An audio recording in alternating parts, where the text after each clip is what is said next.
ॐ सदाशिवसमारम्भां शङ्कराचार्यमध्यमाम् अस्मदाचार्यपर्यन्तां वन्दे गुरुपरम्पराम्। श्रुतिस्मृतिपुराणानाम् आलयं करुणालयम् नमामि भगवत्पादं शङ्करं लोकशङ्करम् शङ्करं शङ्कराचार्यं केशवं बादरायणम् सूत्रभाष्य कृतौ वन्दे भगवन्तौ पुनः पुनः। ईश्वरो गुरुरात्मेति मूर्तिभेदविभागिने व्योमवद्व्याप्तदेहाय दक्षिणामूर्तये नमः। ॐ सहना भवतु सहनौ भुनक्तु सह वीर्यङ्करवावहै तेजस्विनावधीतमस्तु मा विद्विषावहै। ॐ शान्ति शान्ति शान्तिः। हरिः ॐ श्री गुरुभ्यो नमः। हरिः ॐ अथ श्रीमद् भगवद् गीता।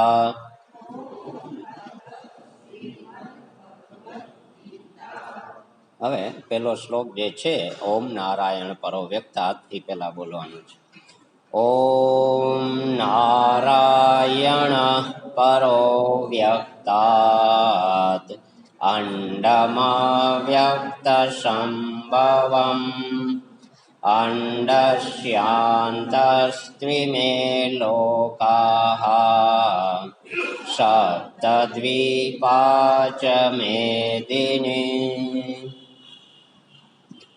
તો શ્રીમદ ભગવદ્ ગીતાના પ્રવેશનો જે આપણે આરંભ કર્યો હતો એ હવે આજે શરૂ થાય છે.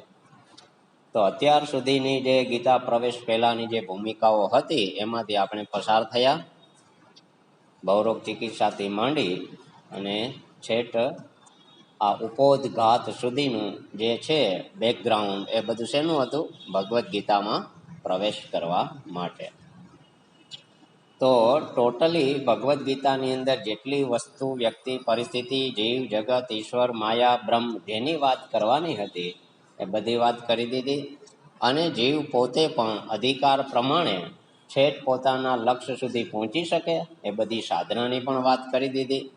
હવે એ જ વાતને આપણે ફરીને પાછા જે ઉપોદઘાતમાં પાછું ટૂંકમાં જોયું હતું એનો જ હવે વિસ્તાર 700 શ્લોકો અને 18 અધ્યાય છે. હવે આપણે એ 700 શ્લોકો અને 18 અધ્યાય જે છે એનો અભ્યાસ કરવાનો છે. શેના માટે? આપણા પોતાના કલ્યાણ માટે. તો હવે અત્યાર સુધીનું જેટલી તૈયારીઓ કરી છે એમાંથી જેટલું તૈયાર હશે એટલો આપણો વિકાસ આપણા પોતાના સ્વરૂપ તરફ વધારે જલ્દી થશે. અને જેટલી તૈયારી ઓછી હશે એટલી તૈયારી ફરીને પાછી કરવી પડશે. આમાં બીજું કોઈ શોર્ટકટ, લાગવક, લાંચ રૂશ્વત કાંઈ છે નહીં. ગમે એવા ઘરના બાપુ હોય તો અંગૂઠો દબાવીને આ કામ કરી શકે એમ નથી. એ તો દરેકે પોતે જાતે જ કરવું પડશે.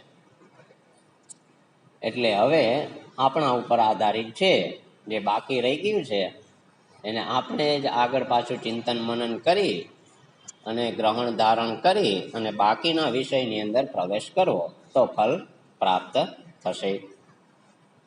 તો હવે આપણી શ્રીમદ ભગવદ્ ગીતાની અંદર પ્રવેશ કરવામાં આમ તો શ્રીમદ ભગવદ્ ગીતાના કોઈ પણ અધ્યાયનું પઠન કરીએ અથવા તો અધ્યયન અધ્યાપન કરીએ ત્યારે એમના ધ્યાન શ્લોકો જે છે 9 એ પઠન કરવાના હોય છે, પણ 9 જો આપણે પઠન કરીએ તો સમય આપણો ઘણો પઠનમાં જ જતો રહે. એટલે ઓમ પાર્થાય પ્રતિબોધિતામ જે છે પહેલો શ્લોક, અને છેલ્લો યમ બ્રહ્મ, એ 2 શ્લોકો જે છે પહેલો અને છેલ્લો એ બોલી અને પછી જે આપણું મૂળ વિષય છે એની અંદર આપણે પ્રવેશ કરવાનો હોય છે. તો હવે શ્રીમદ ભગવદ્ ગીતા જે આપણે ભણવાના છીએ એની અંદર મૂળ વસ્તુની જે વાત છે એ પેલા આપણે સમજી લઈએ કે 18 અધ્યાય અને 700 શ્લોકની અંદર 3 વિભાગ છે. 6 અધ્યાયના 3 વિભાગ છે, 6 તેરી 18. તો એની અંદર કર્મયોગ, ભક્તિ યોગ અને ભક્તિ પ્લસ ધ્યાન અથવા તો ઉપાસના, અને ત્રીજું જે છે જેનું કહેવાય જ્ઞાન યોગ. તો કર્મકાંડ, ભક્તિ ઉપાસના કાંડ અને જ્ઞાન કાંડ, આ 3 વિભાગ છે 6 અધ્યાયમાં. અને ટૂંકમાં જે શાસ્ત્ર હોવાથી એની અંદર આપેલું છે તત્વમસી, મહાવાક્યનો ઉપદેશ. તો પ્રથમ 3 જે અધ્યાય છે 1 થી 3, આ 1 થી 6 એ તત્, ત્વમ અને અસી, એમાંથી તત્ છોડી અને ત્વમ એટલે કે જીવનો નિર્દેશ કરે છે ખરેખર તો ત્યાં ત્વમ એટલે કે તું. પછી 7 થી 12 અધ્યાય જે છે એમાં ઈશ્વર જે છે એટલે કે બ્રહ્મ જે છે એનો નિર્દેશ છે 7 થી 12માં, જેનું નામ છે તત્, તે પરમાત્મા. અને ત્યાર પછીના 13 થી 18 અધ્યાય જે છે 6, એ 6 અધ્યાયની અંદર તત્, ત્વમ અને એ બંનેનું ઐક્ય દર્શાવનારું એટલે જીવ બ્રહ્મનું ઐક્ય દર્શાવનારું ત્યાં જ્ઞાન કાંડનો વિભાગ છે. તો હવે આપણે માત્ર યાદ એટલું જ રાખવાનું છે જે તે અધ્યાય ભણી ત્યારે કયા ષટકમાં એ આવે છે. તો પહેલું ષટક જે છે એનું 6 અધ્યાયનું, એની અંદર જીવનું વર્ણન એ યાદ રાખવાનું. પછી જ્યારે 7મા અધ્યાયથી ચાલુ કરીએ ત્યારે બીજું છે ઈશ્વરનું અથવા તો બ્રહ્મનું ષટક, એ ક્યાં સુધી છે? અને 12 થી 18 6 અધ્યાય શેના છે? જીવ બ્રહ્મના ઐક્ય માટે. બસ સમજાઈ ગયું ને? તેજીને તો ટકોરો કાફી હોય.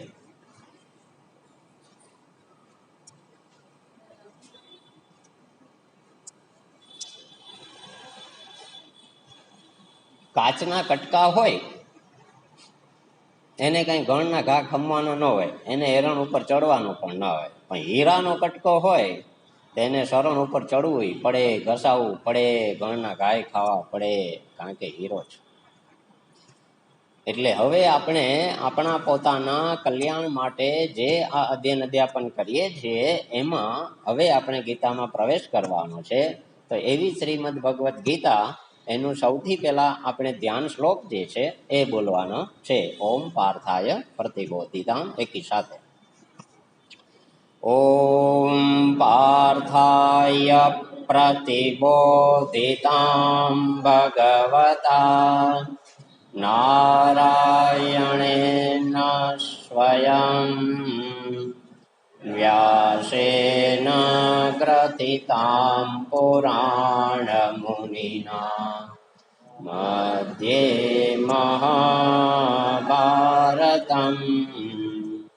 અદ્વૈતામૃતવર્ષિણીમ ભગવતીમ અષ્ટાદશાધ્યાયિનીમ અંબ ત્વામનુસંદધામિ ભગવદ્ ગીતે ભવદ્વેષિણીમ. છેલ્લો શ્લોક. યમ બ્રહ્મા વરુણેન્દ્ર રુદ્રમરુતઃ સ્તુન્વન્તિ દિવ્યૈસ્તવૈઃ વેદૈઃ સાંગપદક્રમોપનિષदैः ગાયन्ति યં સામગાઃ ધ્યાનાવસ્થિત તદ્ગતેન મનસા પશ્યન્તિ યં યોગિનઃ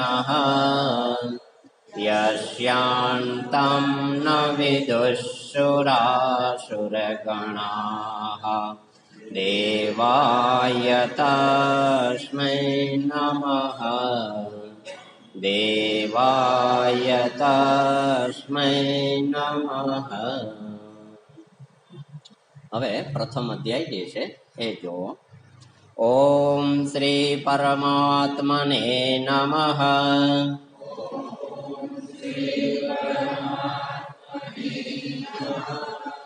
અથ પ્રથમોऽધ્યાયઃ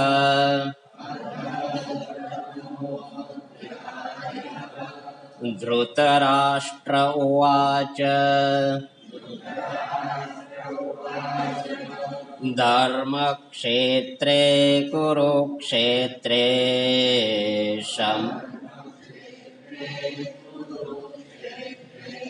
સમવેતાયુયુત્સવઃ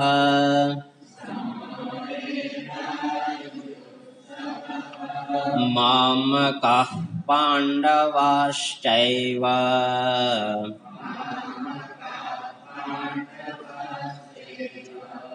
કિમ કુર્વત સંજય.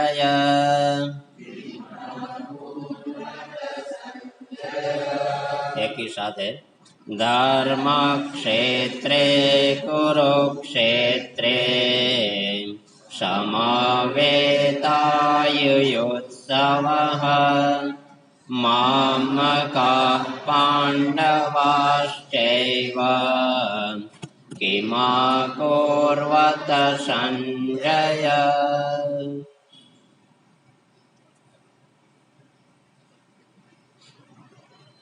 શ્રીમદ ભગવદ્ ગીતા પ્રથમો અધ્યાય જેનું નામ છે અર્જુન વિષાદ યોગ. યોગ શબ્દનો અર્થ છે એક છે જોડાવું, બીજો એમનું નામ છે વિષય, કે જેની અંદર વિષાદ નામનો વિષય જે છે એની ચર્ચા કરવામાં આવે છે. તો અર્જુન જે છે એ વિષાદ સાથે જોડાણો છે, એને વિષાદ ઉત્પન્ન થયો છે. તો અહીંયા 18 અધ્યાયમાં દરેક વિષયનું નામ આપેલું છે કે ભાઈ સાંખ્ય યોગ, કર્મ યોગ, ભક્તિ યોગ. યોગ એટલે કે એની સાથે જોડાવું અથવા તો એનો આ અધ્યાયમાં વિષય છે. તો યોગ શબ્દનો અર્થ છે વિષય. અને આપણે જે યોગ સમજીએ છીએ કયો યોગ? અષ્ટાંગ યોગ. અને સવારે જે યોગ હાલે છે કયો યોગ? અને જે ઘરે આપણે યોગ કરીએ કયો યોગ? હઠ યોગ. આપણે વધારે પડતો કયો યોગ કરતા હોય? હઠ યોગ. એ સહેલો રહ્યો, હઠ પકડીને બેસી જાય કે આમ જ કરીશ. તો યોગ એટલે જોડાવવું અથવા તો એ જે તે વિષયનું નામ છે. તો હવે અહીંયા આપણે અર્જુન વિષાદ યોગ. તો શ્રીમદ ભગવદ્ ગીતાની આરંભ થવાની મુખ્ય કઈ કડી છે કે ભાઈ ભગવદ્ ગીતાનો આરંભ થવાનું કારણ શું?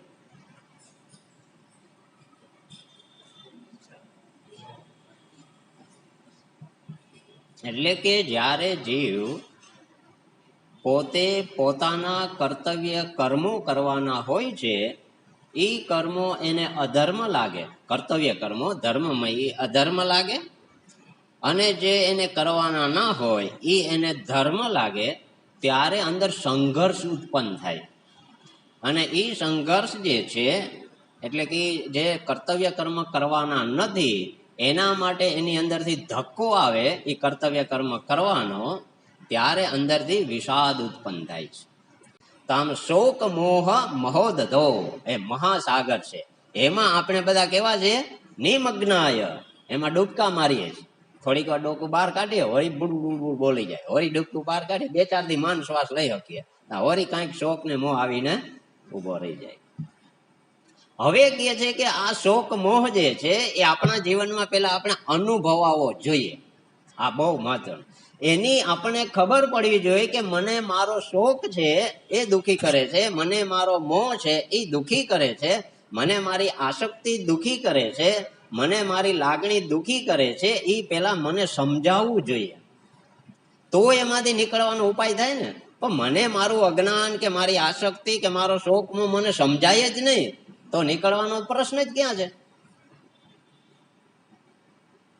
તો અર્જુનને ત્યાં 80 વર્ષની ઉંમર સુધી ભગવાનની સાથે હતા, તો ત્યાં સુધી એને શોકમાં નથી જાય. ભગવાન જાણે છે, અર્જુન પણ જાણે છે, પણ જ્યારે યુદ્ધ મેદાનની અંદર જ્યારે એમણે કીધું ત્યારે પણ એ તો લડવા જ આવ્યા હતા ને. અર્જુન કઈ લડવા જ આવ્યો હતો, તો ભગવાનને આજ્ઞા કરી દીધી કે મારો રથ 2 સેનાની વચ્ચે ઉભો રાખો, કે હું જોઈ લઉં મારે કોની સામે લડવાનું છે. તાકાતથી કીધું. ભગવાને સમજી ગયા હતા, એને પ્રેમથી પણ રથ બંને સેનાની વચ્ચે ઉભો રાખી દીધો. પછી હરિવ્યક્તિ બોલી નાખ્યા કે પશ્યતાન એતાન કુરુન નીતિ. બસ ભગવાને બોલવાનું નહોતું, પણ છતાં એને જોયું કે ભાઈ જરાક બળ કર્યું છે, જોઈ લે કેટલું છે. અને પછી સીદંતી મમ ગાત્રાણી. એટલે પછી ત્યાં તો અર્જુન પાસે એક મોટો બેનિફિટ એ હતો, સાક્ષાત જગતના નાથ પરમાત્મા શ્રી કૃષ્ણ એ કેવા હતા, એ અર્જુને પાછો અનુભવ કર્યો હતો કે મારી પાસે આટલી અસ્ત્ર શસ્ત્રની વિદ્યા હોવા છતાં પણ એ મારી અંદર ઉત્પન્ન થયેલા શોક અને મોહમાં એ અસ્ત્ર શસ્ત્ર કાંઈ કામ આવતા નથી. બરાબર વિચાર કરજો. એવી જ રીતના આપણી પાસે રહેલું ધન સંપત્તિ, પુત્ર પરિવાર, સત્તા, માન, પ્રતિષ્ઠા, નોકર ચાકર, બંગલા, ગાડીઓ બધું છે. શું નથી આપણી પાસે? ફાર્મ હાઉસ છે કે નહીં? તો કે છે, બધું છે. પણ જ્યારે આપણને મુસીબતમાં આવીએ છીએ કે આપણા મનની અંદર શોક મોહ ઉત્પન્ન થાય છે, ત્યારે આમાંની એક સંપત્તિ આપણે કામ આવતી, બધી સંપત્તિ એમને પડી હોય છે. પણ આપણા શોક કે મોહને દૂર કરી શકે એ સંપત્તિમાં સામર્થ્ય નથી. તો અર્જુન પાસે તો એવી શક્તિ છે કે સાક્ષાત ભગવાન શિવજી સાથે લડેલ. એમના પિતા ઇન્દ્ર ત્યાં સ્વર્ગમાં જઈને ઇન્દ્રની ત્યાં લડી આવ્યા, એમને રાજ્ય જીતાયું. પાશુપત અસ્ત્ર ભગવાન શિવજી એમને આપ્યું જ્યારે શિવજી સાથે લડાઈ કરી ત્યારે. અને ઇન્દ્ર પાસે જઈને ત્યાં સ્વર્ગના જે દેવો અને દાનવોની લડાઈ હતી એમાં જીતાડી દીધી. તો આટલી શક્તિ એની ભાઈ સ્વદેહ ગયા અને પાછા સ્વદેહ આવ્યા છે અર્જુન. આટલી શક્તિ છે. અને બીજું કે એ અત્યારે અહીંયા જે હસ્તિનાપુર જે છે અથવા તો એમની જે નગરી જે છે એની અંદર અથવા તો આખી પૃથ્વીના રાજ્યમાં એમને હરાવી શકે એવો કોઈ રાજા છે.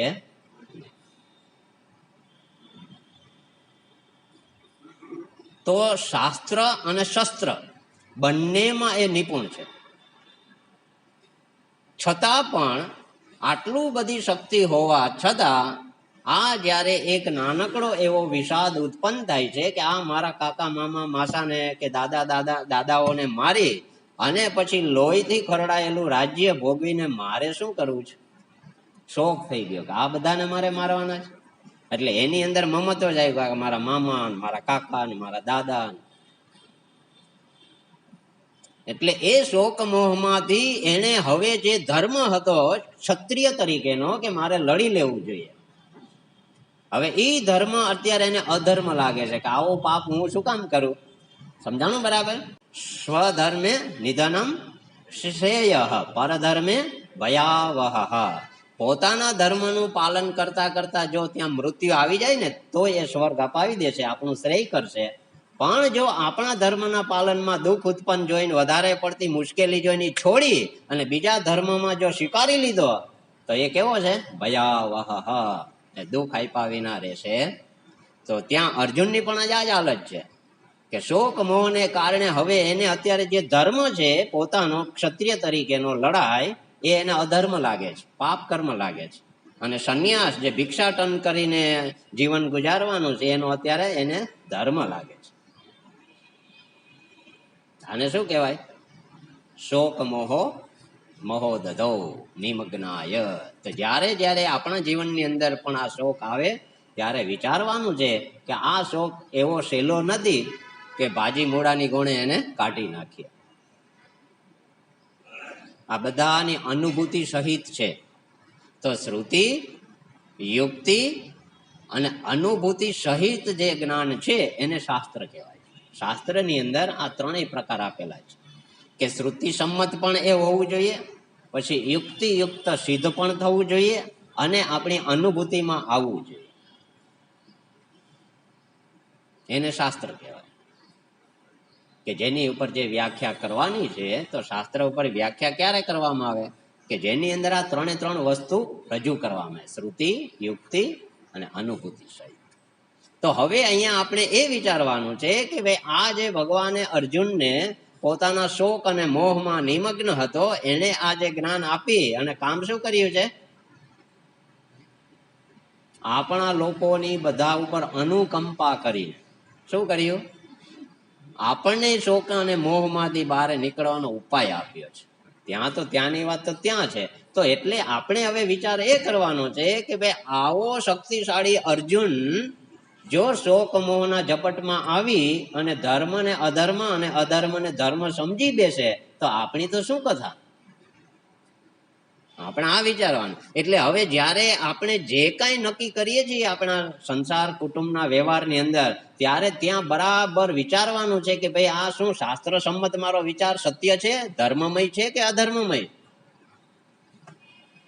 જો શાસ્ત્રની સાથે કમ્પેરિઝન કરીને આપણા વિચારનું સોલ્યુશન ત્યાં ના કર્યું તો આપણે મનથી માનેલો ધર્મ ખરેખર કયો હોય છે?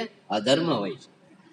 એટલા માટે ત્યાં ભગવાન કહે છે કે ભાઈ અર્જુને પછી શું કર્યું કે ભાઈ એ આટલો સમજણ, વિવેક અને જ્ઞાન હોવા છતાં પણ અંતે શું કર્યું કે અર્જુને પછી જોયું કે આવો હું શક્તિશાળી કે અત્યારે પૃથ્વીમાં મને નિષ્કંટક રાજ આરામથી મળી જાય એટલી શક્તિ મારી પાસે છે, છતાં મને આ મારો શોક અને મોહ, એમાં મારી પાસે જે શક્તિ રહેલી છે કાંઈ કામ આવતી. એમ આપણી પાસે બધું છે. ઈશ્વરે આપેલી આપણી પોતાની જે કાંઈ ગયા જન્મની પુણ્યની સાધના છે એના ફલ સ્વરૂપે ઈશ્વરે આપણે બધું આપ્યું છે. મોટર, ગાડી, બંગલા, નોકર, ચાકર, ફાર્મ હાઉસ બધું છે. પણ જે જીવનમાં શોખ છે એમાં એ કાંઈ કામ આવતું. બધું વેલ એન્ડ સેટ છે, પણ આપણા મન અપસેટ છે. કેમ? તો કે અનેક પ્રકારના શોક અને મોહથી ઘેરાયેલું આપણું જીવન છે, એમાં આપણું મન અશાંત અશાંત અશાંત છે. ત્યારે એમ થાય છોડ છોડ રણછોડ. રણછોડ કે એલા જીવ તે પકડ્યું છે, હું છોડીને ભાગી ગયો છું, તમે છોડો. તો એ આપણાથી છૂટતું નથી, તાકાત નથી છોડવાની. પણ એ છૂટશે ક્યારે? છોડે બિના છૂટે નહીં, છોડન હારો રામ. જ્યાં સુધી ઈશ્વરની શરણાગતિ નહીં આવે ત્યાં સુધી છૂટશે નહીં. એટલે અર્જુને જોયું કે આ વિષાદમાંથી હું નીકળી શકું એમ નથી, મારા અસ્ત્ર શસ્ત્રો ત્યાં કામ આવે એમ નથી, મારું કોઈ બળ કામ આવે એવું નથી. એટલે એને શું કર્યું? શિષ્યસ્તે હંસાદિમામ ત્વામ પ્રપન્નમ. હે ભગવાન, હું તમારો શિષ્ય છું, હું તમારો શિષ્ય થવા માંગુ છું. એટલે હું શિષ્ય થવામાં પણ તમે મારું શિષ્યત્વ ગ્રહણ કરો, એટલે કે મને ઉપદેશ આપો. એ ઉપદેશ હું ગ્રહણ કરી શકું એ પ્રકાર ઉપદેશ આપી અને મને મારા શોક અને મોહમાંથી બહાર કાઢો. આવું આપણે ભગવાન પાસે કેટલી વાર રડ્યા? તો કે હવે કઈ આવા કઈ ભગવાન પાસે થોડું રડાતું હશે. બચારા ભગવાન આવા દુઃખી ને એને દુઃખી કરાય? એથી કરતા ખાણે બે થોડીક વાર રોઈ લેવું, એનાથી કામ થાય નહીં થાય. એટલે ભગવાન ઉપાય બતાવો કે ભલે કોના જીવનમાં શોક અને મોહ નથી, બધાના જીવનમાં શોક મોહ આવવાના છે, પણ એનો ઉપાય શું છે?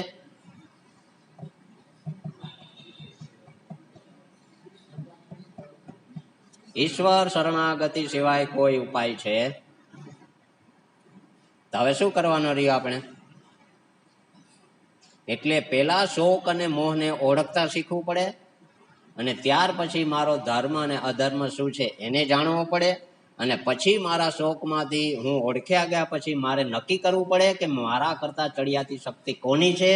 એ ચડિયાતી શક્તિનું શરણું લેવું પડે, અને પછી એ જે આદેશ ઉપદેશ અને સંદેશ આપે એ પ્રકારે જીવન જીવવું પડે. ત્યારે હું મારા શોક અને મોહમાંથી નીકળી શકું.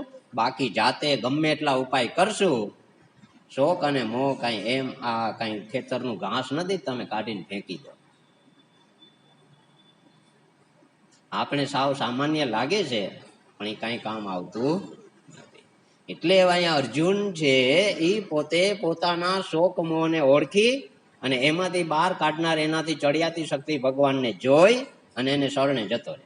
અને પછી પાછો પોતે જ, ભગવાનને તો ખબર છે એની પાસે શક્તિ શું છે ને એની હાલત શું છે, પણ છતાં આપણો પ્રશ્ન છે કે આપણે શું આપણા આ શોક મોહને ઓળખી શકીએ છીએ અને એમાંથી બહાર નીકળવા પ્રયત્ન કરવા છતાં નથી નીકળતા? તો શું બીજી આપણે કોઈ ઉપાય શોધીએ છીએ કે મારાથી ચડિયાતી શક્તિ છે એનું શરણું મારે લેવું જોઈએ?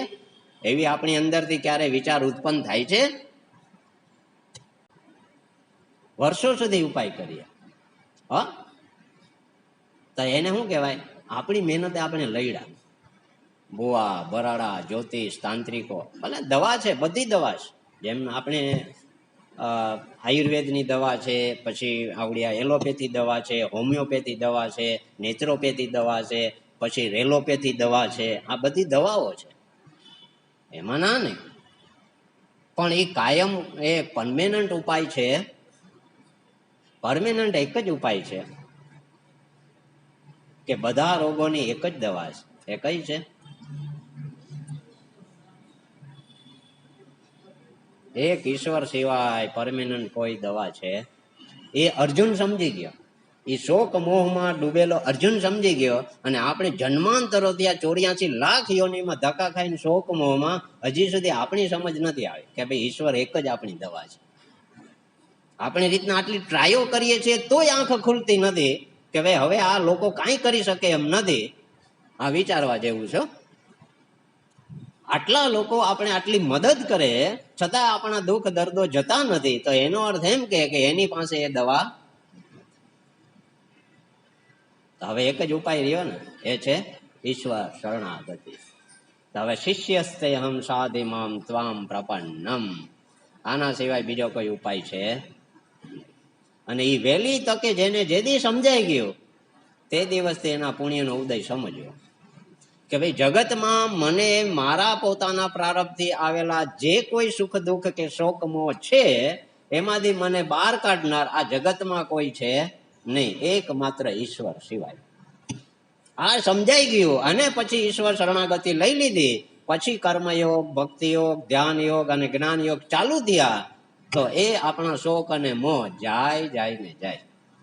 ભગવાને પણ અર્જુનને એના શોક મોહથી બહાર કાઢવા માટે કર્મયોગ સમજાયો, ભક્તિયોગ સમજાયો, ધ્યાન યોગ, ઉપાસના સમજાવી અને અંતે જ્ઞાન આપ્યું. તો 18 અધ્યાય સુધી ભગવાન એમને શોક મોહમાંથી બહાર કાઢવા સમજાવતા આ બધા યોગો સમજાવતા અંતે એની અંદર આ જ્ઞાન પ્રગટ થયું. નષ્ટો મોહ શ્રુતિ લબ્ધ્વા તવશ્ય વચનમ કરિષ્યામિ કેશવ. શાંતિ થઈ ગઈ. આપણે એ બધું ઉપાય આપી દે ને તો કે હજી હું જોઈશ, જરાક તપાસીશ, મને ફિટિંગ આવે છે કે કેમ. એટલે કે આ ફિટિંગ લાવવાનું છે. ઈશ્વર શરણાગતિ એ નહીં ફાવે તો શું ફાવશે? સમજાણું કે નહીં? એટલે એના વિના ઉપાય છે. જ્યાં સુધી જીવ છે પોતાના શોકમાંથી બહાર નીકળવા માટે ઈશ્વર શરણાગતિ સ્વીકારશે નહીં ત્યાં સુધી એને જગતમાંથી આ એના શોકમોહમાંથી કોઈ બહાર કાઢી શકશે. બીજી બધી ટેમ્પરરી ઉપાય છે, ટેમ્પરરી દવા છે, પણ એ પરમેનન્ટ ઉપાય છે. તો જેને વહેલી તકે આ સમજાઈ ગયું કે એક જ મારા જીવનના આ બધા દુઃખોની દવા એક ઈશ્વર જ છે, માટે પરમેનન્ટ ઇલાજ કયો છે? એક જ ઈશ્વર. અને જે દિવસથી આપણને આ વાત દ્રઢ થઈ જશે કે ઈશ્વર સિવાય જગતમાંથી કોઈ મને મારા આ પ્રારબ્ધમાંથી બહાર કાઢી શકે એમ, એ કોને ખબર પડી ગઈ? અર્જુન. એટલે અર્જુન એવા ટાણે શરણાગતિ સ્વીકારી. જેવી શરણાગતિ સ્વીકારી એટલે જવાબદારી કોની આવી પડી? ભગવાન. તો ત્યાં અર્જુન છે એ જ્યારે ગીતા સાંભળે છે ત્યારે એક એક અક્ષર ઉપર એ બરાબર કોન્સન્ટ્રેશન રાખી એનો અર્થ સમજીને પાછો પ્રશ્ન પૂછે છે. નકર ભગવાને તો બીજા અધ્યાયના 11મા શ્લોકથી 61મા શ્લોકમાં કામ પૂરું કરી દીધું. સાંખ્ય યોગમાં જ્ઞાન આપી દીધું. પછી તો એને શાંતિથી સાંભળ્યું હતું, વિચાર્યું હતું, એટલે એને પ્રશ્ન કર્યો, હે ભગવાન, કે તમે જે વાત કરો છો આ સાંખ્ય યોગની, આ જ્ઞાનની, વરી કર્મની, કે આમાં મારું મન કઈ ડિસ્ટર્બ થઈ ગયું, હરખું તમે મને કયો નિશ્ચય કરીને એક વાત. એટલે અર્જુનના પ્રશ્નને કારણે ભગવાને શું કર્યું? ત્રીજો અધ્યાય શરૂ કર્યો. નકર બીજા અધ્યાયના 11મા શ્લોક પછી જે ભગવાને સાંખ્ય યોગ જ્ઞાન આપી દીધું, મુક્ત થઈ ગયું કામ. તો એમ અહીંયા પણ આપણે અત્યારે જ્યારે જે કરી રહ્યા છીએ ત્યારે શું આપણું કોન્સન્ટ્રેશન હોય છે? આપણી મનની એકાગ્રતા, પવિત્રતા, જાગ્રતતા હોય છે? હમણાં કામ થઈ જાય. એક એક શબ્દના અર્થ જો આપણા હૃદયમાં ગ્રહણ ધારણ થઈ જાય તો અટાણે જ ફળ આપી જાય. તો આપણે ક્યારેક ઓછીતાની કેમ લાઈટ થાય છે કે હાર્ટ સમજાઈ ગયું? શું કામ સમજાણું? કારણ કે આજે અમારું મન, તે દિવસે આપણું મન ત્યાં કોન્સન્ટ્રેશન હતું, હાજર હતું, કોઈ પણ જાતના વિચાર કે વિક્ષેપમાં ગયું નહોતું, અને એક એક શબ્દ ઉપર એ ભાર દેતું હતું, શ્રવણ કરતું હતું, એની ઉપર વિચાર કરતું હતું, મનન કરતું હતું, ને એવા ટાણે એનો અર્થ પ્રગટ થાય. તો એનો અર્થ એમ કે જ્યારે આપણે શ્રવણ કરીએ છીએ ત્યારે જ જ્ઞાન થાય. એટલે શાસ્ત્રમાં કીધું છે તત્કાલ ફલ છે, શ્રવણ વખતે જ જ્ઞાન થાય, શ્રવણ પછી ન થાય. પછી તો જે સંશય અને વિપરીત ભાવના હોય તો મનન નિધિધ્યાસન છે, બાકી જ્ઞાન ક્યારે થાય? શ્રવણ વખતે. તો શ્રવણ કરતી વખતે જ્ઞાન નથી ઉત્પન્ન થતું, તેનું કારણ આપણી મનની જે એકાગ્રતા હોવી જોઈએ ને, એ ત્યાં હોતી નથી. એટલા માટે હવે આપણે જો આપણા જીવનમાંથી શોક અને મોહમાંથી જો બહાર નીકળવું હોય તો એ શોક અને મોહમાંથી બહાર કાઢનાર એક જ છે આખા જગતની અંદર, અને એ છે ઈશ્વર. અને એની શરણાગતિ વગર ભગવાન પણ કાંઈ કરી શકતા કેમ? શું કામ? કારણ કે જીવને સ્વતંત્રતા આપી દીધી છે કે એ ધારે એ કરે. એ ધારે તો ધર્મમય જીવન જીવે, અધર્મમય જીવન જીવે, ભગવાન કાંઈ કરી શકે નહીં. દરેક જીવને પોતાના વર્ણાશ્રમ ધર્મ અને પોતાના કર્મો પ્રમાણે એમણે આ શરીર આપી દીધું અને સ્વતંત્રતા આપી દીધી. હવે તારે જે પ્રકારે જીવન જીવવું હોય એ પ્રકારે જીવ, અને એ પ્રકારે ફરીને પાછું બીજું, પછી ત્રીજું, એમ શરીર મળ્યા જ રાખશે. તો દરેક જીવની આ હાલત છે કે ભાઈ આપણે સ્વતંત્રતા મળી ગઈ, એને આપણે સ્વચ્છંદ તરીકે લઈ લીધી, અને સ્વચ્છંદતામાં પરિણમી. એટલે આજે આ બધા શોક મોહનું કારણ છે, બીજું કશું નથી. જો ઈશ્વરે બનાવેલા નિયમ પ્રમાણે આપણે જીવતા જ હોય, પ્રવૃત્તિ લક્ષણ ધર્મ પ્રમાણે, નિવૃત્તિ લક્ષણ ધર્મ પ્રમાણે, તો શોક મોહનું કોઈ કારણ જ નથી. શક્ય જ નથી શોક મોહ ઉત્પન્ન થાય કે ભાઈ મને ભગવાને કામ સોંપ્યું છે, આ મારી જવાબદારી છે, આ મારી ફરજ છે, એનું હું પાલન ઈશ્વરની પ્રસન્નતા માટે હું કરું છું, તો ક્યાં શોક થવાનો એમાં? ક્યાં મોહ થવાનો? અને જે પરિણામ આવે છે પ્રસાદ બુદ્ધિ રૂપે હું સ્વીકારું છું, તો શાંતિ થઈ ગઈ. તો આજે જ્યારે જે પણ જીવ પોતાના વર્ણાશ્રમ ધર્મનું ઉલ્લંઘન કરે છે ત્યારે પોતે તો દુઃખી થાય છે, સમાજ અને કુટુંબના બધાને દુઃખી કરે છે, અને એનું પરિણામ પછી દિવસે ને દિવસે વકરતું જાય, અને પછી તો આખું કુટુંબ, આખો સમાજ વેર વિખેર થઈ જાય છે. તો કારણ કોઈ જાણી જ નથી શકતું, અને ઉપાય જે કરવાના છે સચોટ સાચો ઉપાય તો કોઈ કરતા નથી.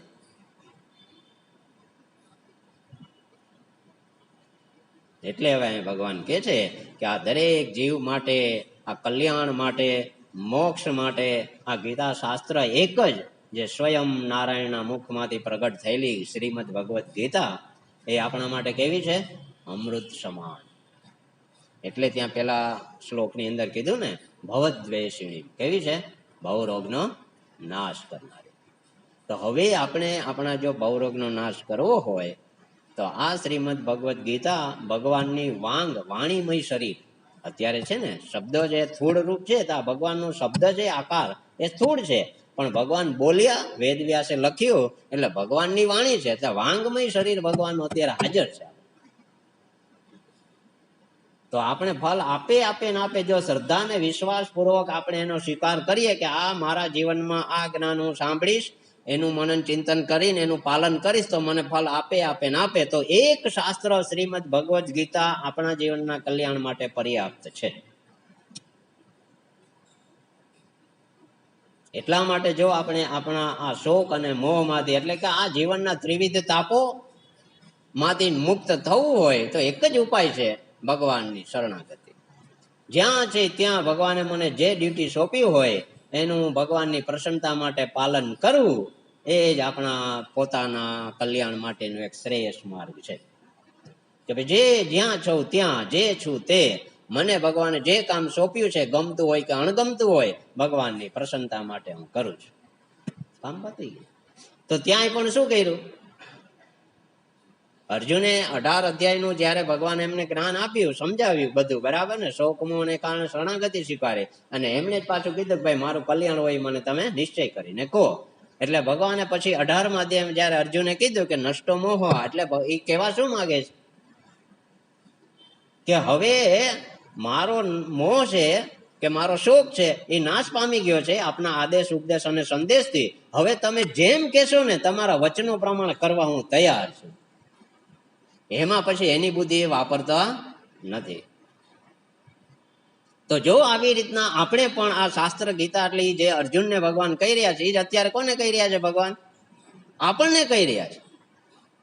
પણ આપણે તો તેલ જોઈએ, તેલની ધાર જોઈએ, પછી નક્કી કરીએ, હે કે નહીં? આપણે આ બધું ક્યારે સ્વીકારીએ? આ બધું આપણી બુદ્ધિથી બરાબર એને પેલા તોલીએ અને આપણે જો બંધ બેસતું બેસે ને તો સ્વીકારીએ.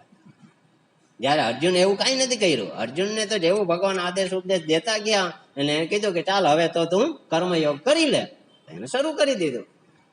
પછી એને કઈ પ્રશ્ન જ નથી થયો. એને ભીષ્મ પિતામહને મારવાની વાત કરી તો કહી દીધું, પૂરું કરી દીધું. કેમ? શું કામ?